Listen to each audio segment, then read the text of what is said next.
Over 1 billion PCs are running an operating system that Microsoft officially declared dead in October 2025. No updates, no security patches, nothing. And Microsoft's solution? Just buy a new laptop. Windows 10, installed on over 1 billion devices worldwide, hit end of life on October 14, 2025, and Windows 11 looked at roughly 42% of those machines and said, "Your CPU isn't good enough. Your TPM chip doesn't exist. Goodbye." So Microsoft gave you 3 options. Buy new hardware and spend $800 minimum, pay $30 a year for extended security updates for 1 year and pay again. Or just keep using a dead OS and pray nobody hacks you.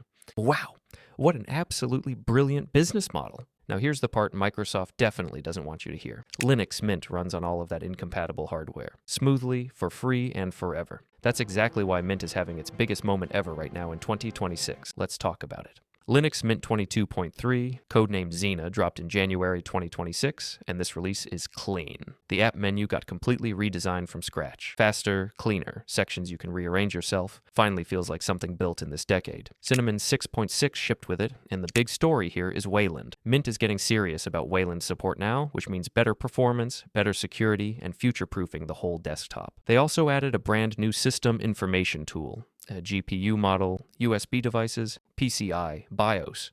Everything in one panel.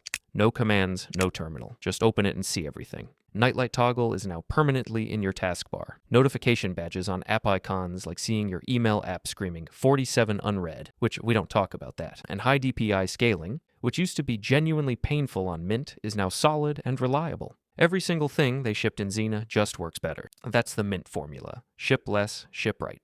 Okay, let me just say what everyone's thinking. Windows 11 launched in 2021, and it has been a journey. And first, they broke the Start menu, the most iconic UI element in desktop history used by billions of people for 25 years. They looked at it, and instead of improving something millions of people already relied on, they redesigned it in a way that made it feel less intuitive, less efficient, and ultimately worse to use. Then they added ads in the Start menu, in the operating system you paid for. Imagine buying a car, and the dashboard keeps showing you ads for other cars. Then Copilot showed up.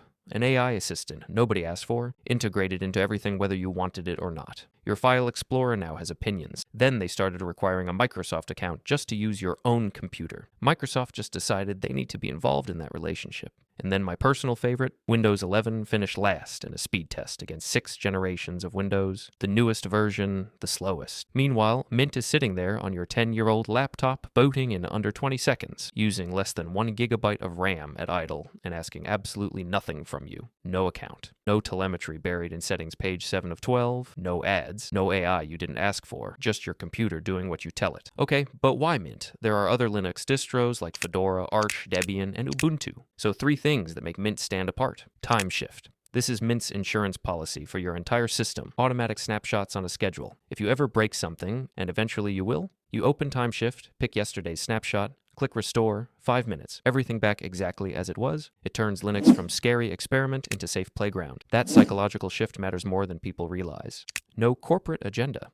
Mint is run by Clement Lefebvre and a small community team. No shareholders, no growth targets. No, we're pivoting to AI press release. When Ubuntu started forcing snap packages on users, packages that are slower, phone home to canonical and can't be easily removed, Mint said no. Blocked them entirely. Prioritized Flatpak instead. When did you last see a software project just refuse to do something because it wasn't in users' best interest? That's genuinely rare in 2026. The hardware reality? Mint 22.3 needs just 2 gigabytes of RAM and 20 gigabytes of storage. Windows 11 needs 4 gigabytes RAM, 64 gigabytes storage, a TPM 2.0 chip, secure boot, and a supported CPU from recent generations. That same machine Microsoft labeled incompatible. Linux Mint runs on it smoothly right now and completely free. The Cinnamon desktop feels familiar the second you boot it. Taskbar at the bottom, the app menu on the left, system tray on the right. If you've used Windows any time in the last 20 years, you already know where everything is. Themes, dark mode, icon packs, and transparency are all available in one simple graphical panel. With just 3 clicks, you can completely transform the look of your system. Multi-monitor support works smoothly, and external displays are truly plug-and-play.